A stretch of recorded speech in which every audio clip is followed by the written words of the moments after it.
Gig కార్మికులు చాలా సమస్యలు ఎదుర్కొంటున్నారని వాళ్లకు హక్కులు కల్పించాల్సిన అవసరం ఉందన్నారు మంత్రి వివేక్ వెంకటస్వామి. దేశవ్యాప్తంగా ఉన్న గిగ్ కార్మికులను ఆదుకోవాలన్నదే రాహుల్ గాంధీ ఆలోచన అని అన్నారు. గిగ్ వర్కర్ల నుంచి 66 సూచనలు సలహాలు వచ్చాయని వారి సమస్యలపై కేబినెట్లో చర్చిస్తామన్నారు. తెలంగాణలో గిగ్ వర్కర్ల కోసం బోర్డు ఏర్పాటు చేస్తామని మంత్రి వివేక్ తెలిపారు.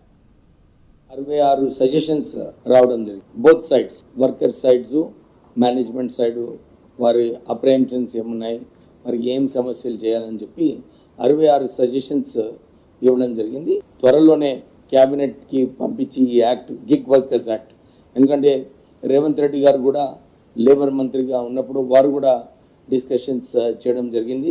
వారు కూడా సూచనలు ఇచ్చినారు ఏది చేస్తే బాగుంటుందని చెప్పి. సో ఈ రాహుల్ గాంధీ గారి ఆలోచన దేశవ్యాప్తంగా గిగ్ వర్కర్స్ని ఆదుకోవాలని చెప్పి, ఎందుకంటే ఎవరు ఇప్పటివరకు రాలేదు, ముందుకు రాలేదు దీంట్లో ఎట్లా చేయాలని చెప్పి. సో వారి ఇనిషియేటివ్ తీసుకోవడం వల్ల కాంగ్రెస్ ప్రభుత్వాలు రాజస్థాన్, కర్ణాటక, ఇప్పుడు తెలంగాణలో ఇంప్లిమెంట్ చేయబోతున్నాము. ఇది నా ఆలోచన ఏంటంటే, తెలంగాణలో మంచిగా ఇంప్లిమెంట్ చేసినప్పుడు ఏదో నేషనల్ లెవెల్లో కూడా ఇలాంటి యాక్ట్ వచ్చే అవసరం ఉంది. సుమారు